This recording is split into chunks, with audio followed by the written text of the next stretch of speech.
Les sports va rester une priorité chez nous. Mesdames et messieurs, merci d'être sur Kivu Morning Post TV. Les joueurs congolais étaient au rendez-vous ce week-end de Simone Banza en passant par Ninskens Kebano ou encore Yohan Wissa. Les Léopards de la RDC ont brillé de mille feux en club. L'ASV Club et l'FC Les Aigles du Congo se neutralisent. La phase de play-off du championnat national de la RDC a démarré ce week-end. L'équipe Mazembe a laissé sa peau en Afrique du Sud devant la formation de Mamelodi Sundowns. C'était en Ligue des Champions de la CAF. C'est parti pour les détails.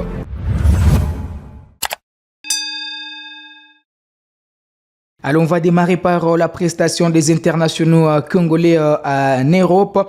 Vous le savez, en tout cas après la Coupe d'Afrique des Nations, les Congolais étaient dans l'obligation de revenir dans leurs différents clubs. Chancel Mbemba avec son équipe de l'Olympique de Marseille ont fait le nécessaire, 5-1 avec surtout les capitaines de la RDC qui a porté les brassards de l'Olympique de Marseille. Mbemba n'a pas marqué, mais il y a quand même certains Congolais qui se sont illustrés avec leur club. C'est un signal fort pour les Togo et le Sénégal, des prochains adversaires des Léopards. Donc les Congolais se portent bien en club. Voici les détails pour en savoir plus. Les internationaux congolais étaient sur les pelouses dans les différents championnats d'Europe. D'abord en Angleterre, Yohan Wissa s'est illustré avec son club de Brentford samedi 2 mars 2024. Opposé aux Blues de Chelsea, d'une magnifique bicyclette retournée, l'attaquant congolais Yohan Wissa a donné l'avantage à son club à la 69e minute, quelques minutes après l'égalisation de son coéquipier, Rarmoussen. Malheureusement, le défenseur central français d'origine congolaise, Axel Disasi, a remis les pendules à l'air pour permettre à Chelsea de revenir dans cette rencontre à la 83e minute. Yohan Wissa et son équipe de Brentford, qui se sont contentés de ces matchs nuls de partout, affronteront les Gunners d'Arsenal le week-end prochain pour la suite de la première division du championnat anglais.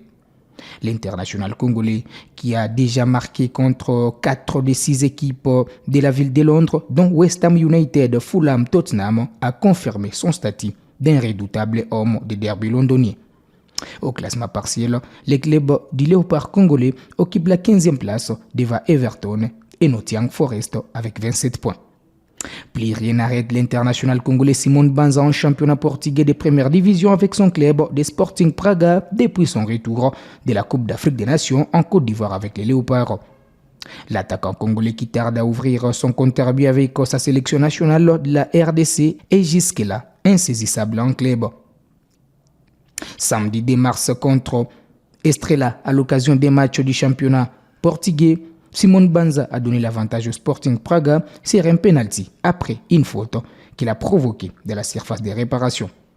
Au terme de cette rencontre, le Sporting Praga et son Congolais ont fait le nécessaire avant la prochaine rencontre contre Rio Ave le 9 mars, cette fois en déplacement. Grâce à cette nouvelle réalisation, Simone Banza totalise 18 buts en championnat et 20 buts toutes compétitions confondues avec les Sporting Praga cette saison.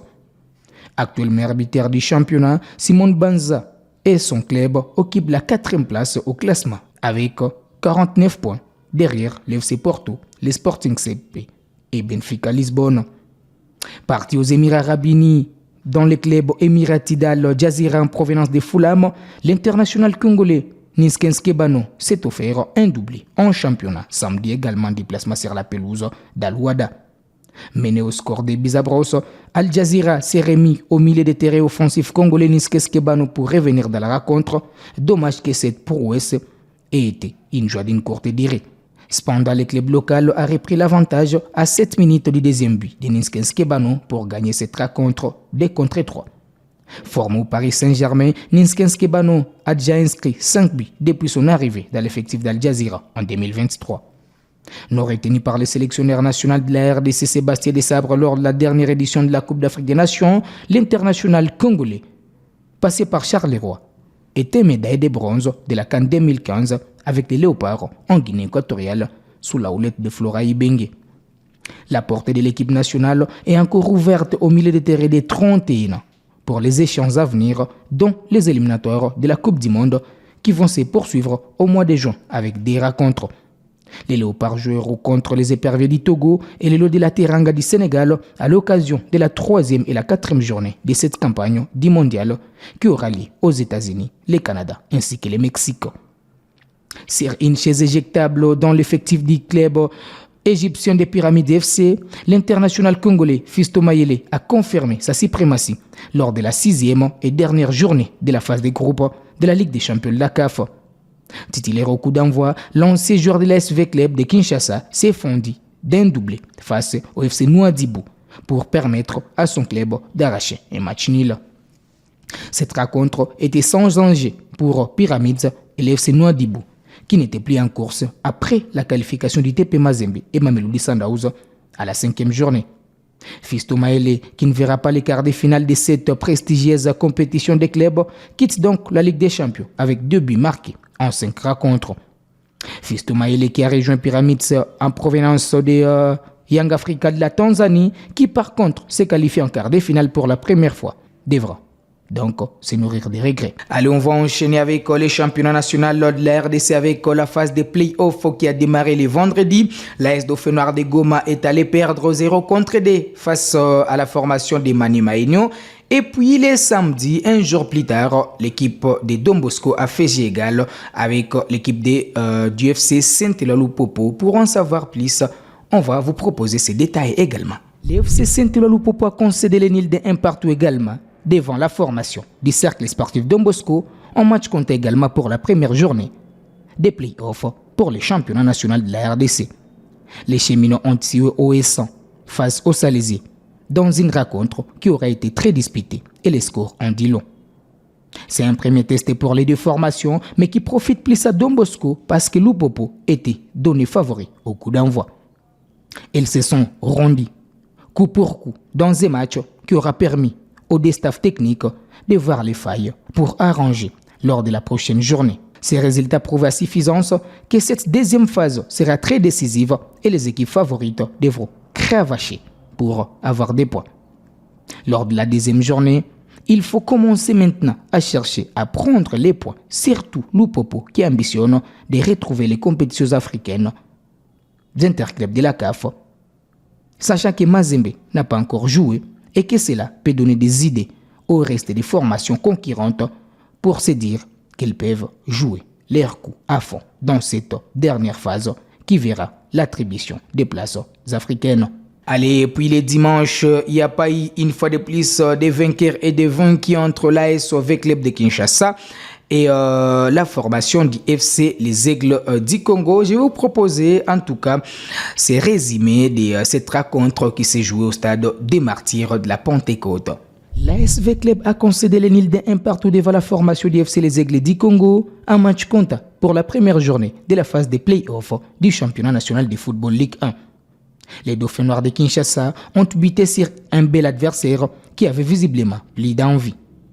Les staffs techniques des Verts et Noirs quinois disaient bien connaître leurs adversaires, mais les choses n'ont pas tourné comme il se devait. De l'autre côté, les Aigles du Congo ont réalisé un match correct, poussant à la faute les Moscovites qui n'ont marqué sur un penalty converti par Platini Piana Monzinzi, l'ancien joueur du FC Saint-Eloi-Lupopo de Lubumbashi. Bien qu'avec les parties avec les faveurs des pronostics avant les coups d'envoi, d'aucuns savaient que ce serait un match à rebondissement et cela s'est vérifié sur le terrain. Les Dauphins Noirs n'ont pas réussi une entrée en triomphe. Les Moscovites se sont heurtés à une belle opposition d'un adversaire loin de faire la figuration en cette phase du championnat. En seconde période, les Aigles ont trouvé les chemins de l'égalisation pour arracher les Nils à 1 partout grâce à Bakouina à la 85e minute. Les résultats n'arrangent Henri Vecleb dans leur ambition pour les titres du championnat. Les Dauphins Noirs laissent filer des précieux points d'entrée en lice. L'avantage psychologique est maintenant grand du côté des Aigles du Congo qui vont aborder la deuxième journée avec une certaine confiance alors que Vecleb doit faire un effort pour éviter de douter parce qu'il restera quelques matchs à jouer. Allez, pour évoquer une autre compétition, c'est la Ligue des Champions de la CAF avec surtout la 6e et dernière journée de la phase des groupes de la Ligue des Champions de la CAF qui était au rendez-vous ce week-end. La formation du tout-puissant Mazembe est allée perdre 0-1 devant l'équipe de Mamelodi Sundowns sur un but marqué par Peter Chaloulilé. Je vais aussi vous proposer de suivre ces détails. C'est sur l'unique réalisation de Peter Chaloulilé que le TP Mazembe a perdu son dernier match de la phase des groupes devant la formation du Mamelodi Sundowns en Ligue des Champions de la CAF. Victoire étriquée d'un but à 0 pour les hommes de Rulani Mukwena qui occupent désormais la première place au classement général. En première période, les Sud-Africains dominaient la partie devant des corbeaux presque inexistants sur les plats offensifs. Sur une combinaison devant la surface de Mazembe, les jaunes et bleus ont poussé Kevin Mundeko à la faute. L'intervention du capitaine des Corbeaux circonspect et en retard. Et l'arbitre n'a pas hésité à siffler un penalty. Devalio Fati, Peter Chaloulilé s'est lancé pour ouvrir les scores sur un contre-pied parfait. Un but à 0, score qui a sanctionné les premiers actes. Courte défaite, mais fatale pour le TP Mazembe qui termine en deuxième position du groupe avec 10 points. Mamelodi Sundowns s'empare de la pole position du groupe A avec 13 points. En quart de finale, les Noirs et Blancs de Lubumbashi héritent d'un premier classé issu des 3 groupes, soit les National Al-Ahli d'Iker, Petro Atlético de Luanda ou encore la SEC Mimosa d'Abidjan. Alors on va finir avec les championnats nationaux de la Ligue de zone de développement STB. Ça se joue dans la partie orientale de la RDC et à Goma. Il y avait 2 matchs ce dimanche au stade de l'Unité. En première explication, la formation de la S New qui s'est imposée devant l'équipe de Shosport sur la note d'un but à 0. Un but marqué par Kalou Bengue. Et puis 2 heures plus tard, l'équipe de la S Kabasha a eu raison de Mungano sur ces mêmes scores d'un but à 0 à Bukavu Dawa s'est baladé devant la formation de l'Académie Real sur les scores des 3 buts à brosse. Donc, Kabasha va devoir se concentrer sur son prochain match. C'est un déplacement à Uvira face à l'équipe de Maïka pour espérer se qualifier à l'étape des playoffs. Voilà qui met un terme à cette production sportive sur Kivu Morning Post TV. On se fixe rendez-vous très prochainement avec ce même plaisir.